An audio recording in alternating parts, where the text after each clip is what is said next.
Hey, peoples. It's Bobo. We're here with BrassReel Brothers. Thanks for coming back for another episode of BrassReel Tonight, where we talk about everything coming out to the big screen, at home to stream, and all the shenanigans going on behind the scenes. How's everybody doing? Thanks for letting me take a day off yesterday. I had too much to do, and honestly, I hadn't put a dent in it. I hadn't even got anywhere on what I obviously I got stuff done, but not what I needed to get done as far as finishing it. So still focusing on that, and one bite at a time. I'll get to it. But I tell you what I've been watching in the background, because a lot of it's editing work and stuff like that. Hey, what up, buddy? Yeah, this is live. How you doing, man? This is live. My buddy S Maniac just chiming in. But I tell you what I have watched recently while I do, because I watch stuff while I edit. Every time I'm editing, I'll just put stuff on in the background. And my mom and my stepdad recommended White Lotus on HBO. And boy, I tell you what, the content isn't necessarily anything extravagant or crazy, but it's just really well done and it's really juicy.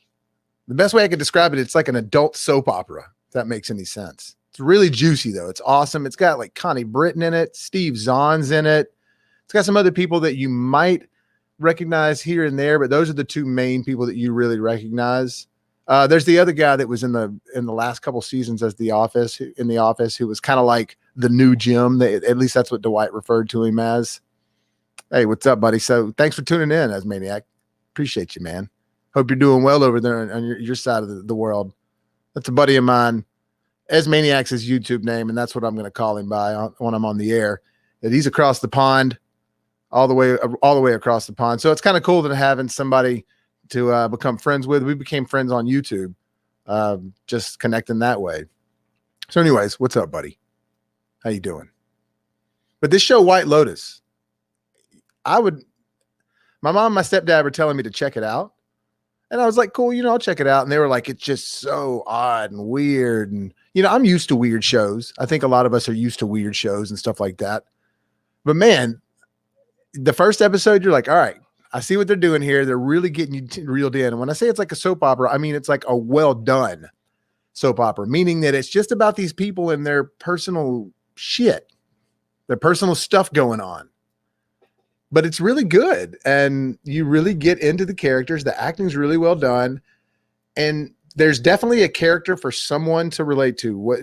No matter what type of personality you are or what type of person you are, there's definitely someone to relate to on that show that you can kind of latch onto. I latched onto all the characters because I just thought they were very interesting, but it was definitely, by the time I got to the end of it, and it's only 6 episodes, and apparently they're going to renew it for a second season, which I don't want to spoil anything because it's still relatively new.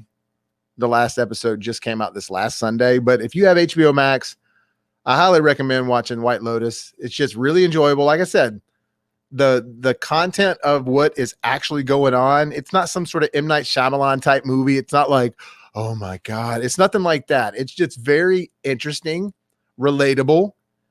And some stuff does go down, and you're trying to figure out some things here and there. But more than anything, it's just a reflection on the different personalities that are at a hotel and some of the things that could go down possibly. And some of them aren't that crazy. Some of them are just fun and interesting. But just watch it. It's juicy. That's the best way I can describe it. You'll be hooked. I binged it. Check it out. I do feel like it was a great show. X-Maniac just says he just stopped watching Infinite with Mark Wahlberg to watch this. Hey, listen, I'm glad that you did. I don't want to talk any trash about Mark Wahlberg, but that movie just, to me, that's one of those things that didn't turn out well on paper. I mean, on the screen. On paper, I think it was a cool premise, and I do think the premise is cool, but I don't know. I just didn't think it was all that great. Not good enough to even talk about or do a review on. Which sometimes some people do reviews on bad movies. Some people do reviews and try to be like, make a thing out of doing that. But sometimes I'll do that, and sometimes I'll just kind of make fun of something. But most of the time, if I'm making fun of something like that and I know it that well, I secretly like it for some reason. But anyway, since I was watching The White Lotus, I was interested in the show coming out on Hulu, which it was, Hollywood does that. If there's a bandwagon thing in Hollywood, that's if somebody does one thing, then somebody else jumps on it. Like when Armageddon came out, Deep Impact came out. There's always some sort of parallel film or bandwagon that Hollywood's jumping on. And, in the case of like the zombie craze or the vampire craze and shit like that, that was all happening. But with this one, with White Lotus, it seemed like there was a little bit of the craze of this sort of like vacation retreat spot and some crazy stuff going on. Because now they got this show on Hulu I've been watching here recently. I'm always pointing to the left over here because my station is over here. All my different monitors and I'll have to show that to you guys someday. Maybe I'll do a tour or something. But anyways, in the Hulu with Nine Perfect Strangers, which has like Nicole Kidman, Bobby Cavalli, I think is the way you pronounce his last name. It's got Melissa McCarthy in it.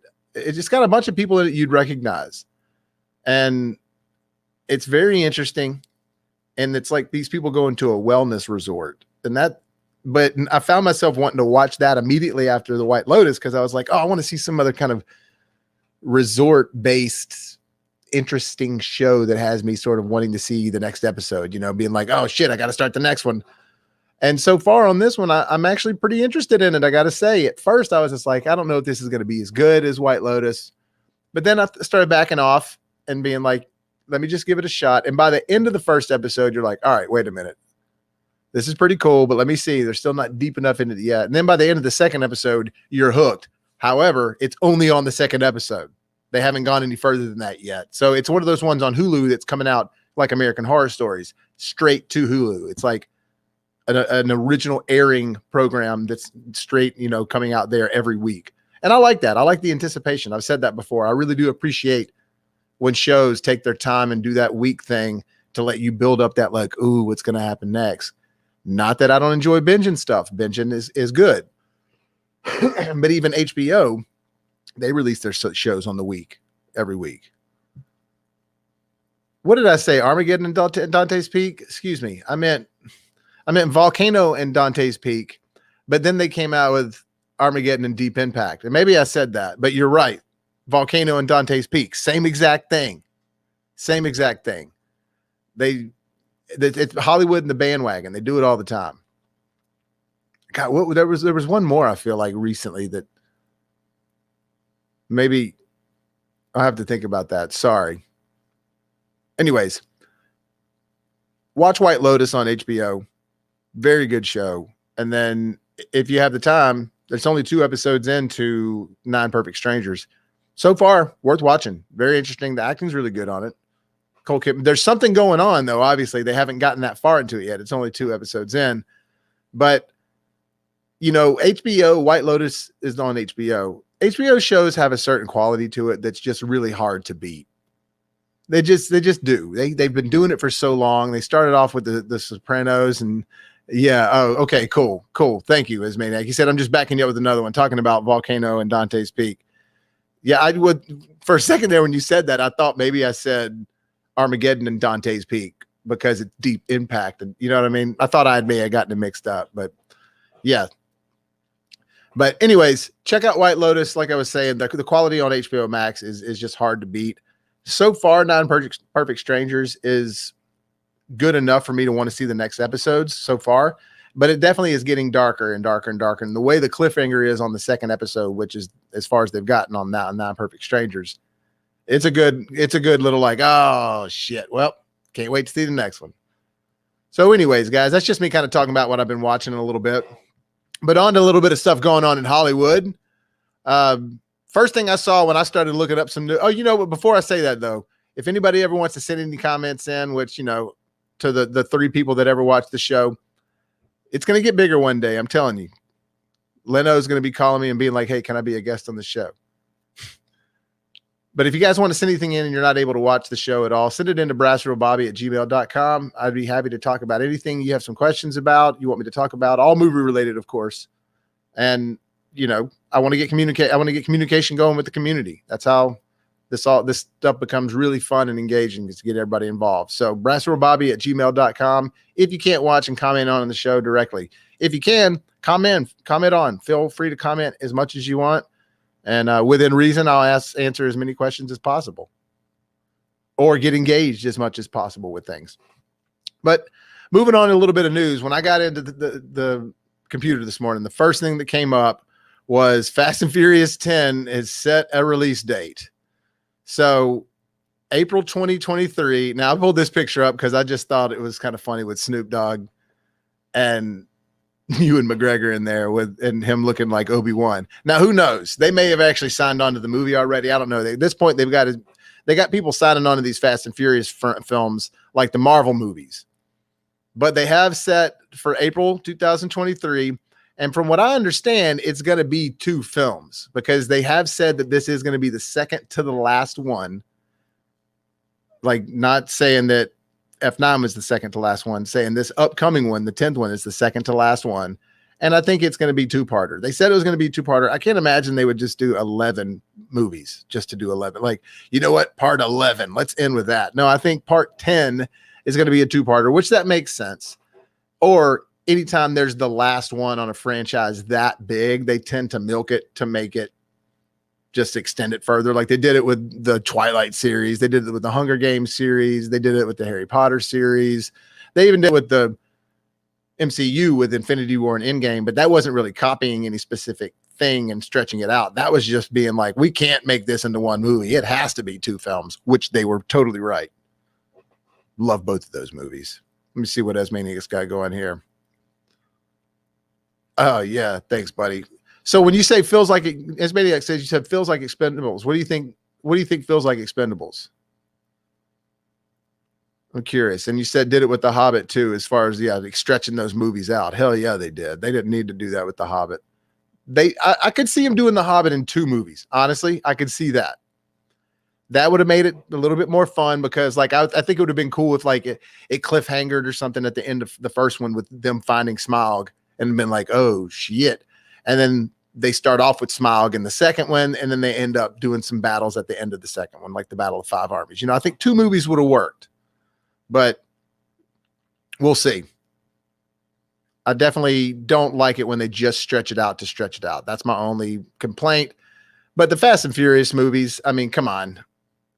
At this point, I will go see them. Definitely, I will go see it, but I'm not going to be expecting anything crazy after this last one. This last one, and this next one's going to be directed by Justin Lin, which this will be his 6th movie. Justin Lin's 6th movie in the Fast and Furious franchise. And check this out. Justin Lin's first one was Tokyo Drift, The Black Sheep, my least favorite. So, however, my favorite 3 are 4, 5, and 6, which he did those as well. He didn't do part 7 and he didn't do part 8. Part 7 was James Wan. That one would have been fantastic if RIP Paul Walker wouldn't have died during the making of that, or, you know, towards the end of it. And then part 8, they just sort of switched gears with F. Gary Gray directing. That one was good. That one had its moments. It wasn't my favorite. It started getting pretty unrealistic at that point. However, that one is believable compared to what they do in F9. F9 was so over the top and ridiculous. I mean, good God. I think we can all agree that that movie was just, I'm not sitting here saying that they didn't achieve what they were going for, because I think they did. I think that they were trying to get ridiculous off the rails. And they said that too. The guys making it said that they were going to get off the rails with it. And they achieved it. John Cena, who's like, I've worked on movies before that are really over the top and crazy, but kind of ground. He's like, this is something that it's unbelievable action that we're doing. Literally unbelievable. So they're aware, but it just got too much. I just couldn't handle it. I really couldn't. And this one, they're saying now that they're not going to get The Rock to return. Well, they want him to return, but he's not going to return. I mean, man, I think they really need to try to get him to return as much as possible for the finales. Maybe if not for the next one, then the 11th one. And maybe that's what they're doing. Maybe they're doing this teasing thing, being like, nah, I'm not coming back for the next one. But maybe he's like, I'm coming back for the 11th one, just not the next one. So if he's coming back for the final one, that's all I really need. I just want The Rock to come back for the final one.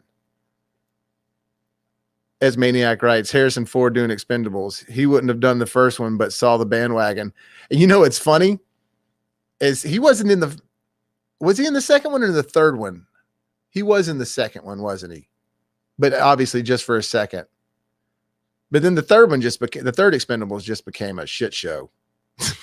I love the second one. I think the first one's still the best. The second one's still awesome, in my opinion. The third one just became a shit show. Like the CGI explosions and the CGI blood everywhere. It was just like, come on, man. Y'all can do a little better than this. It was crazy casting. But if Dwayne comes back, I mean, again, I think he should for the last one. It's like, come on, buddy. I know you're a big shot and everything, but I'm not talking shit about The Rock to anyone. Please don't confuse. But it's like, come on, man. Be a part of something crazy and big. The Fast and Furious franchise is sort of part of the zeitgeist now. So be a part of it. Be a part of something legendary, at least the last one. I know that you don't enjoy those movies and you had a bad experience, especially on part 8. But, you know, you don't have to just disappear. You can still have some fun with them. Actually, was he on part 8 or was... Yeah, he was. He was on part 8. That's right. He was on part 8 because they fight a little bit in part 8. Now I'm drawing a blank. As far as a Rock being in part 8. Now I've seen him so many times, but anyways, 4, 5, and 6 are the ones I remember completely. Definitely not. I take it back. I do remember F9 for sure, but I mean, god dang, that was just so ridiculous. But and then Charlize Theron's character in that movie was just ugh. Come on. Can you imagine though if you did have Snoop Dogg and Obi-Wan in this next one? That'd be awesome. Because at this point in the Fast and Furious movies, like, I don't know if you guys seen F9, but this scene right here, it leads up to something that is just so ridiculous. It's like, come on, y'all. Avengers movies, yes, there's unrealistic things going on in those movies, but they make it to where your brain can latch onto it somehow. And this, what happens right here, you can't latch onto that. There ain't no way you're latching onto what goes down in F9.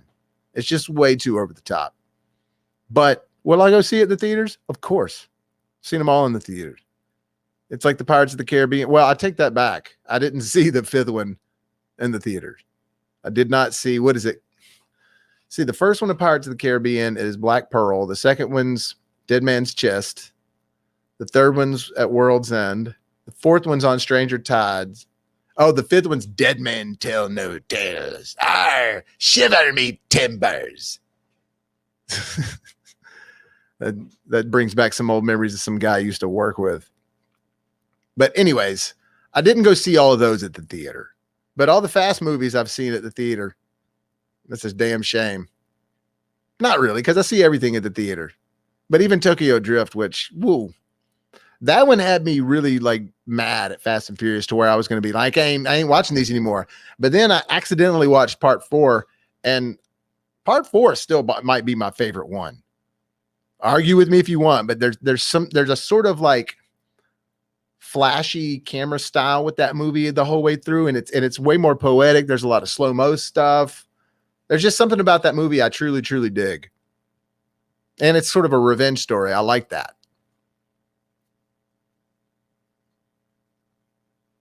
The 5th one. Which one? What was I just talking about?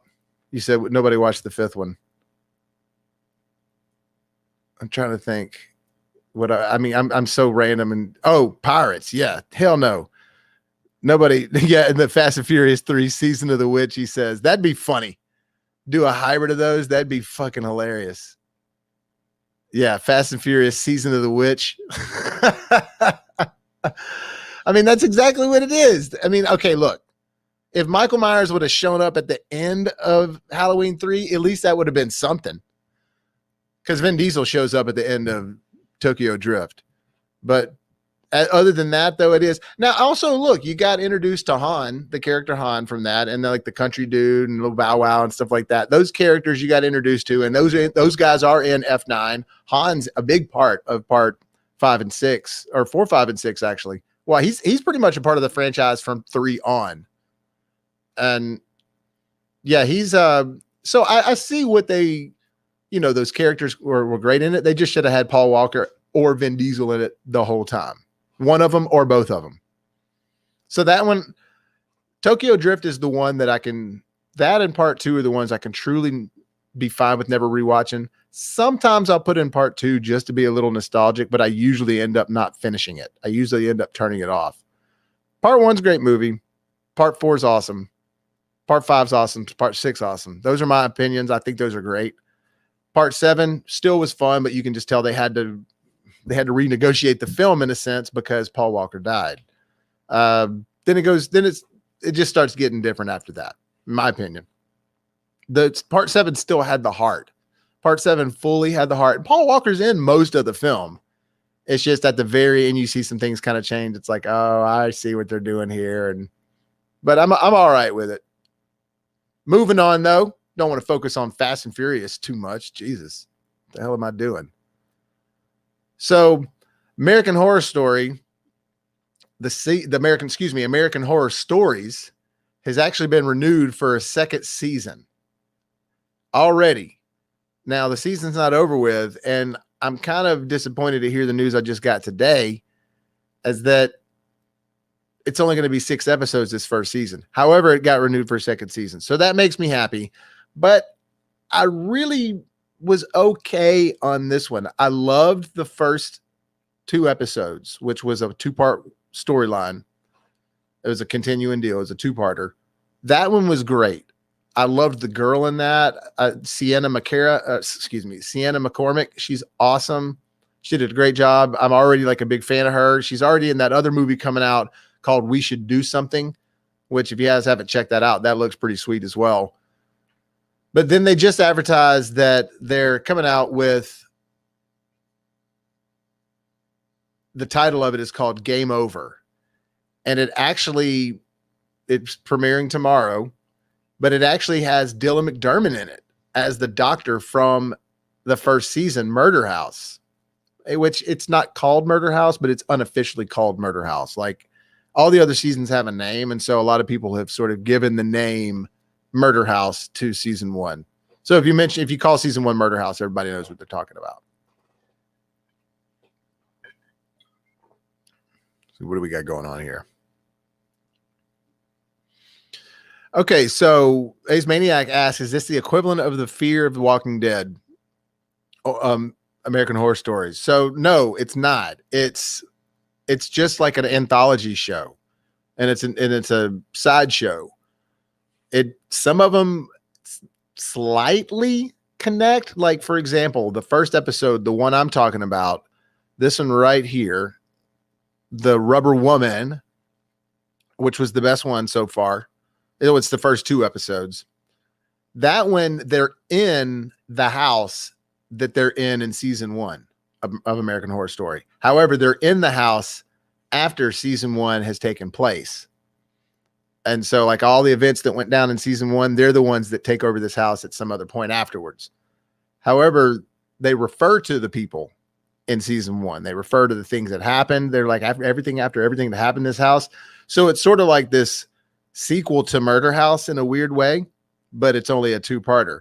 So we heard, but now it's supposed to connect. The new one called Game Over is supposed to actually connect to this one from what they're saying. And that comes on tomorrow night. So the reason I'm saying that is because it has Dylan McDermott in it as the doctor, the psychiatrist he played in the original season. So that's pretty sweet. I mean, that's got me pumped up. Because I love little clever Easter egg / tie-ins like that. That's like not necessarily related plotline wise, but it's somehow connected, and it feels like a thread of it. And I really dig that. So this far, there's only been 6 episodes, and 3 of them are going to be connected to Murder House in a sense, which that's pretty cool. Like I said, they have nothing to do with the specific storylines. The only thing that's really connected is the house itself. So that's still pretty cool. To me, that makes all the episodes of American Horror Story feel like that they're taking place in the same world that American Horror Story takes place in. Because American Horror Stories again, have been kind of like one-shot storylines, just anthology-esque, but they've never said if it does or doesn't take place in a certain area, except for those 2 episodes we've gotten already, and then this last one coming up. And then American Horror Story, the show itself that's been on for years, you probably all know, that one is loosely connected throughout. Like they'll do certain things that will connect them. Some seasons they'll refer to events that happened in another season, but it'll be like that was years ago. And then some seasons directly connect, but like way later, not one after another. You know what I'm saying? Like they do it in just a very cool, like there's an American Horror Story universe, like the MCU, they call it the AHS, but it's just way more sporadic and randomly spread out. Almost like if you were playing a video game and you had sort of a map, and you can go to different territories. To me, that's sort of what the seasons of American Horror Story are like. They're sort of like different territories of the massive map that American Horror Story is. That's just a weird, but my analogy. Weird analogy, but it's my analogy. Stanley says, Asmaniac says he spotted Stan Lee reading his Mallrats script in Captain Marvel. Yeah, that's pretty cool. They link a lot of stuff to the 90s in that, but they definitely do some really cool specific things. And upon rewatching it, like you're saying, you said you just watched it the second time around watching it. They definitely do some cool stuff in there. You know, in the end, it sort of loses that tone, but they do it on purpose because in the end, it becomes less more about the street stuff going on, the earthly stuff going on, and more of the bigger picture cosmic stuff going on. So I get why it tapered a little bit, but that was something that was really endearing about the movie to me a lot in Captain Marvel was the 90s references back. And especially, you know, if Stan Lee's got to make his cameo, why not do it in something cool like that, you know, it's sort of like a double reference. So that was pretty badass. Well, moving on though, guys. Sorry there, I got a little distracted. But I am excited. Anyways, excited about American Horror Story, and they just have announced that cast that Sienna's going to be in it along with Dylan McDermott. So that's pretty cool. I think that's really nice because, like I said, I'm really big on her now. I think she's becoming. Just watch out for her; she'll be good. Same with sticking in the horror genre, though.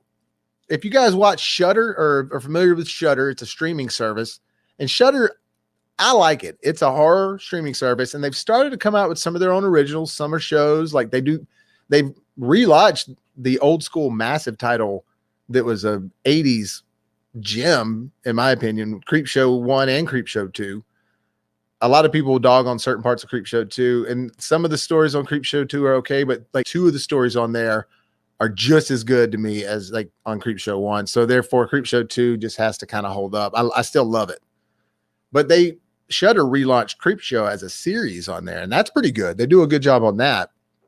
But they also have done like a holiday special, which don't watch that.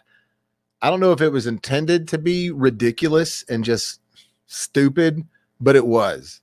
It was bad. Like I was like, are you kidding me? What am I watching here? But the shows that they did, which the Creep Show, they've done like 2 seasons now. They're like hour-long episodes. Some of them have some famous people in there. They just released their new Creep Shows coming out season 3, which is going to have like Michael Rooker on it and some other people. They just released that. But Shudder does all kinds of documentaries as well, and I love their documentaries. Like, and they've released a lot of documentaries, even if they didn't produce them. Like they released In the Search for Darkness, and the In Search for Darkness Part 2, which is nothing but an 80s horror movie documentary. And when I say they cover all these 80s movies that you didn't even know about, I'm telling you, if you think you are an 80s movie god, especially an 80s horror movie god, a connoisseur, there you will find movies in these documentaries you never saw, and you're like, I gotta see that, because not only have you never seen them, but they look awesome and they look badass, and they are, because I've watched some of these movies now because I found out about them on In Search of Darkness and In Search of Darkness Part 2. So watch those on Shudder. They're awesome. But what I'm getting at, and I'm getting distracted as always. Always getting distracted. They're coming out with a documentary about the 6 horror icons. And it's called, Behind the Monsters. And it's coming out on Shudder, and it's a new docuseries, and it's going to shine the spotlight on the horror's most iconic villains. Now look, Excuse me. I got a little bit of a problem with this. Is Jason an icon? Yes, of course he is. Is Michael Myers an icon? Without a doubt, a horror icon. There's not, he's sort of in a weird way, kind of like the one that put horror icons on the map. I'm not saying that he was the first one, but I'm saying he may have sort of put the idea of it on the map.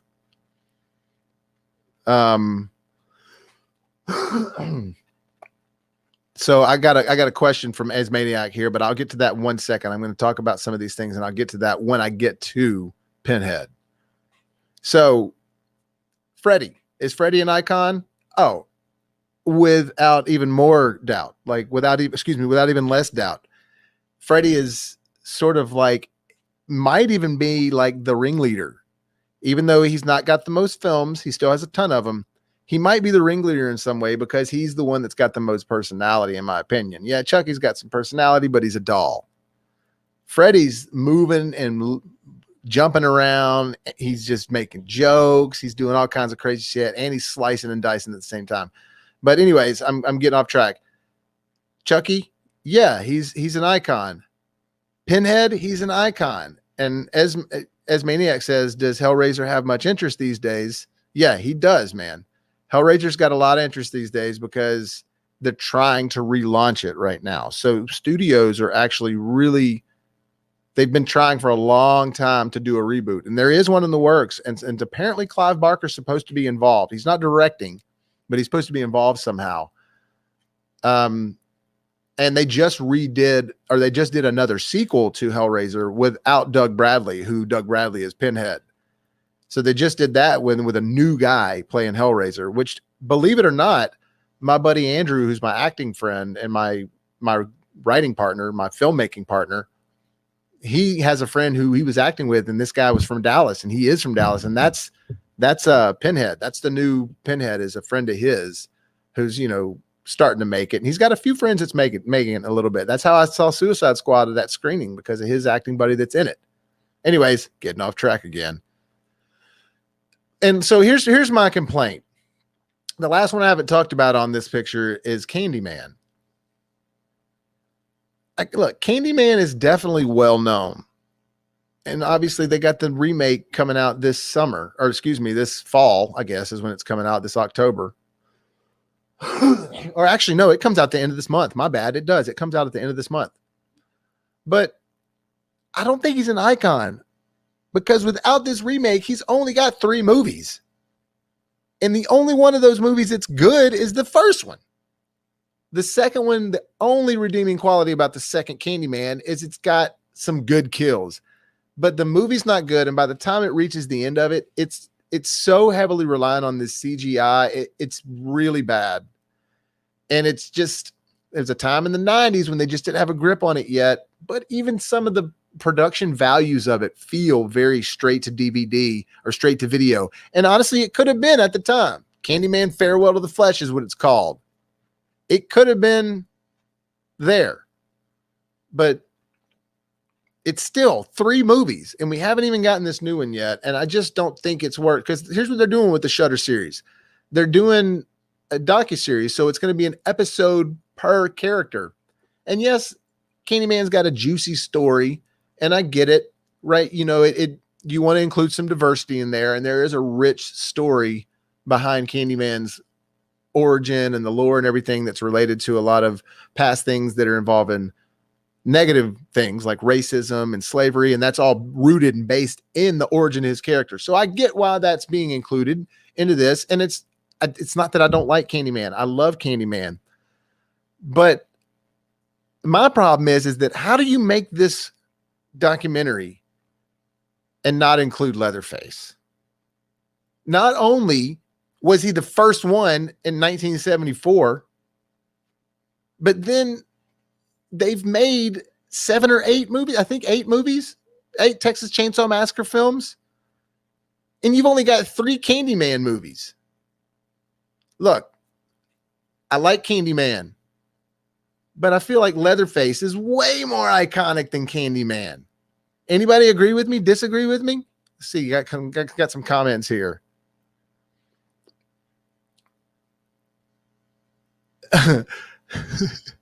He says the first Candyman was all right, but that's it really. Nobody say, hey, you seen Candyman 3? That's right. And Candyman 3 was a straight to DVD or straight to video release. It had Donna D'Erco in it. Look up Donna D'Erco out there as Maniac. I think she was a Baywatch girl, maybe not, but I know that she was a model, and I know that she did some softcore porn. And at the beginning of Candyman 3, when you're watching it, it's straight up. That's what it feels like you're watching, is a softcore porn film. It's terrible. And yes, I agree with you. Leatherface is awesome. It's a great character. He's scary, scary, scary. Candyman's cool, but he's a little like Freddy. He's a little too much like Freddy to me. I'm sorry. He kind of comes to you in a dream-ish way. You got to charm him with the Candyman thing. I'm not dogging on the story because I love Candyman, the first movie. I love that movie with Virginia Madsen. Tony Todd's the man. I mean, I love Tony Todd, and I love him in the Final Destination franchise, all that stuff. But you're telling me that Candyman is a bigger icon than this guy, Leatherface. Leatherface is where it's at. I'm sorry. And he's just terrifying. He's a real dude that's chasing you down with a chainsaw, and they're based out of this house that his family's in that are all cannibals that get people along the way out in the middle of nowhere. I mean, it's just, I don't know. It's really scary. It's terrifying. 8 movies compared to 3 movies. It's a shame. Now, I'm excited about it. And look, why didn't you make 7 episodes and include Leatherface? That's cool. I'm not asking you to include all these other people. I get it why Ghostface isn't even in there. However, on the logic with 3 movies compared to Scream having 4 movies, I feel like you should put Scream or Ghostface in there over Candyman. Anyways, that just pissed me off that Leatherface isn't in there. I want Leatherface to be a part of it. And I'm not even, it's maybe, yeah, I am from the South, but I'm not from Texas originally. I moved to Texas when I was like 20 years old. I'm from Louisiana originally, which is even way more hick. So I just wish it wasn't, I don't know. I just wish there was a Leatherface episode also. I don't even want them to switch out Candyman. I just wish it was 7 episodes.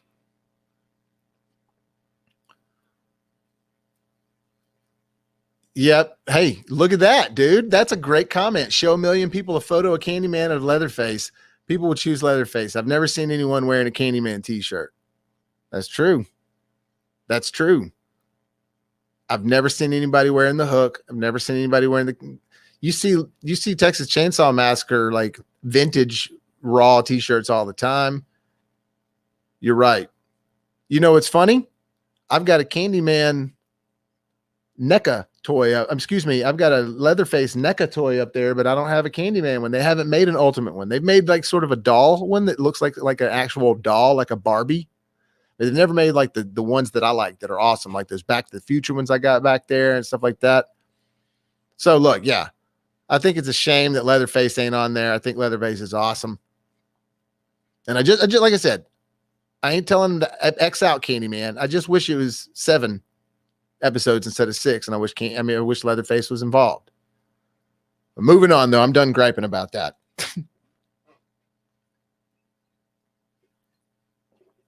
So Shang Chi reviews are starting to come in, even though we still got till September 3rd.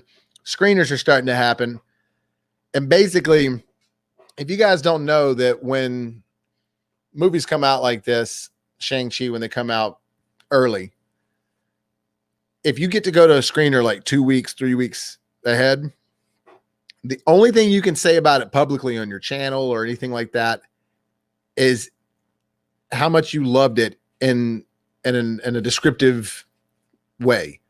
You can't review the movie. You can't talk about the things you didn't like about it, what you didn't like about it. And if you have like, it was bad, if you want to keep going to these screenings, you ain't going to get tickets if you say it's bad. You know what I'm saying? Like, you can say it's bad, but if you want to ruin your shit right there, literally, that if you go to a screening and the movie still has 2 weeks to come out and you say, man, it was okay, then you ain't going to get no more screening tickets. That's it. You're done. That'll be your last one. So what you can do is, if you like it, you can say it in a 1 or 2 word description, 3-word sentence, in a sentence. Like, for example, best Marvel movie since Iron Man. You can say things like that. You can say things like, we needed this movie right now. You can say things like, I had no idea it was going to blow me away like this. You know what I'm saying? You can't say, I didn't see this coming, and mention something specifically. You can't talk about anything like that. You literally can't review it. You can just say how much you loved it in a real quick way. That's all you can do. With that being said, a ton of those things are happening right now. A lot of people are coming out and saying, look, this movie is blowing up and you're going to love it. It's checking all the boxes. Not only is it fantasy driven, but it's also martial arts driven. It's also sort of a family dynamic, like kind of like a Romeo and Juliet vibe, as far as you have families and houses and, you know, a side to choose. So there's just, from what I understand, the character is not only really rich and really deep, but Kevin Feige had planned this since the beginning to have this character in here. And this is what has really got me excited now, is that apparently, you remember the 10 Rings was in Iron Man. The 10 Rings was in the first Iron Man movie, as far as that was the group that had kidnapped Tony. And okay, so real quick, let me stop real fast. As Maniac says, he has no buzz for this movie. Hope it surprised me. Hey, look, that's good. I think having no buzz for this movie is a good thing, especially if I know you well. The less you know, the better the movie ends up being for you. So, and that's the thing too. However, I can't, it's hard for me not to stay away from the buzz. And I got to. But this movie is getting some, they're saying that it is connected, like Kevin Feige said. And in fact, right now, I'll tell you what Kevin Feige says specifically. He says, we're going back to the very beginning of the MCU. So going back to the very beginning means that the very beginning is the first movie was Iron Man. You see, I've got Iron Man and Shang Chi pulled up, and I keep saying, I said Shang Chi, and I need to say Shang Chi. I got to get better about that, because it's Shang Chi. They even say it in the trailer. There's a little funny moment about it where he's talking, and she's like, Shang, and he's like, no, it's Shang Chi. She's like, sure? He's like, yes, it's Shang Chi. So it is, and it is Shang Chi. So I got to keep remembering that. But anyways, Kevin says, we're going back to the very beginning of the MCU. We have a keystone event, and that is the event of Tony Stark becoming Iron Man, just like I said, right? Let me get back there. Sorry. It's like he was forced to build these weapons in the first Iron Man for an organization, and that organization was the 10 Rings. And there was this wonderful character that we really wanted to do something with someday, and that was Shang-Chi. The backstory of Shang-Chi is really unique, and in that, he discovered that his father was this evil overlord. Now, if you guys don't know what that means, well, in the comics, Shang-Chi's dad is the Mandarin. And this is Shang-Chi's dad right here on the left. Now, remember, Ben Kingsley played the Mandarin in Iron Man 3. And it turned out like everybody was all excited, because it was like, in the comics, we all thought the Mandarin was Asian. But in the movie, they made him, Ben Kingsley had this ponytail and everything, and this beard with the glasses, and it still looked like the Mandarin we saw in the comics. But then it turned out to be a complete hoax and a farce, and he was like a stand-in for the Mandarin. That was actually pretty cool. It worked out for the movie, because the other plot line going forward was pretty interesting. I liked it. But there were a lot of people who were disappointed that that wasn't the Mandarin. Well, I'm not positive that this is the Mandarin, because I haven't seen the movie yet, but I'm pretty sure that they're bringing him in, especially if the 10 Rings were a part of the group that kidnapped Tony to begin with.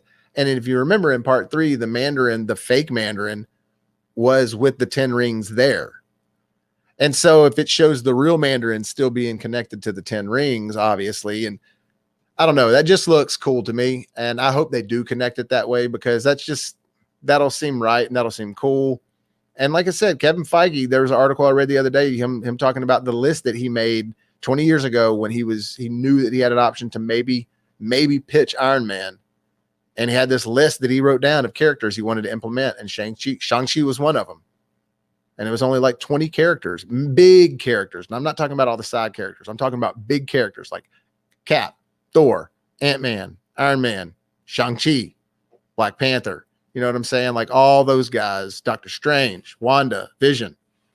So I just hope it connects really hardcore and we learn something and it's sort of that Empire Strikes Back or Return of the Jedi moment. I just want something like that. So as Maniac says that he read today that Kingsley's back. I haven't read anything about that, but that doesn't mean anything. I can't tell how many times I do this show and then I'll look on YouTube and watch somebody else's show that's just like an influence of mine or something. And they're talking about all this other stuff that I didn't even see anything on. I'm like, where the hell did you find out about this info? Because I dig hard. Anyways, I mean, he might be in it. I mean, that'd be cool if Kingsley came back in it, but I'm not sure. I don't know how did you ever see that one shot that they had? And I'm not sure what Blu-ray or what DVD it was on, but it was when Marvel released one of their films after it was in the theaters. And once it came out on Blu-ray or DVD, I can't remember what it was, but it had a one shot, like short film on there. It's even called a Marvel one shot on the DVD or Blu-ray. Like when you look on the special features or whatever. And it had Ben Kingsley's story about where he was after everything that happened in Iron Man 3, what he was doing beforehand. It showed sort of his story. And I got to rewatch it. Honestly, I can't remember a whole lot about it. They did a couple of those. They did one with Coulson and they did some other things, but I just got to rewatch that. It might tell me some more. It might give me some inside hints or info about the possibility of him being in Shang-Chi. So we'll see. Overall, I am starting to get pumped up about it. A lot of movie critics that I like and agree with online are saying good things about it. So I'm pumped. And I don't think Black Widow is a bad movie. I've watched it twice now and it was better the second time around.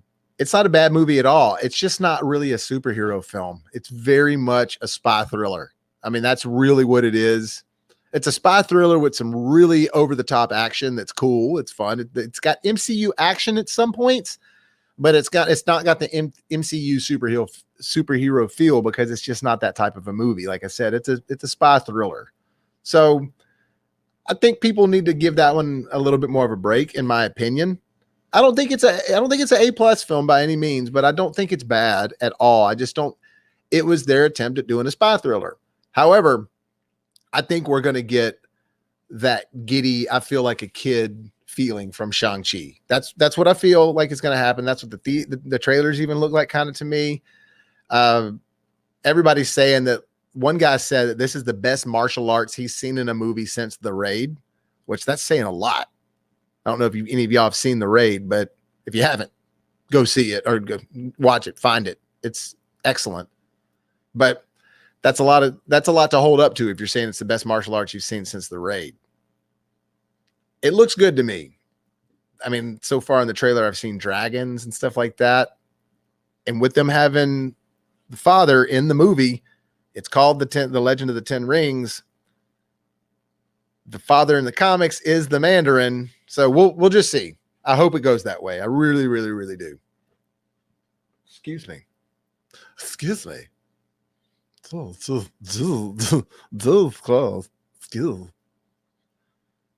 Okay, well, I don't have much more after this, guys, except I'm not sure if y'all have seen the latest in the news because, you know, we have the Delta going on and all that crap. It's just going crazy. Hospitalizations are up ridiculously in the U.S. right now. I mean, we're literally on the verge of like some cities are just like we have 6 beds left. That's it. And now the major problem is they don't have staffing. That's actually bigger than having spaces. They don't have staffing. Well, the reason I'm talking about Delta variant is because now movie theaters, I think, are going to start requesting vaccines. There's some that are doing it right now. And I think it's following suit. Now, granted, it's in the places like New York and California where some places people are like literally piled on top of each other. And when you're going from a crowded city into a crowded theater, I guess you just got to do as crazy shit as you can. And one of them being like vaccine, proof of vaccination. Look, I'm vaccinated, so I'm ready to show it. But man, I mean, this is crazy because the movie theaters, they're already upping their prices. Okay, they're already saying they're going to up their prices because they just have to. I mean, I understand business and you got to make some money, but you're already at a point to where people ain't even going. And then if you're going to up the price, I'm not saying it's a good thing. And look, I get it. As a company, you got to make money. I totally get it. But you also have to get them in the door, right? And with people aren't going to the theater already. Now, luckily, I'm a part of some things to where I get to watch movies for free. And not that I don't pay or not that I download them or anything like that for free. I either get to go to like screening or press passes or something like that, or I do pay for it.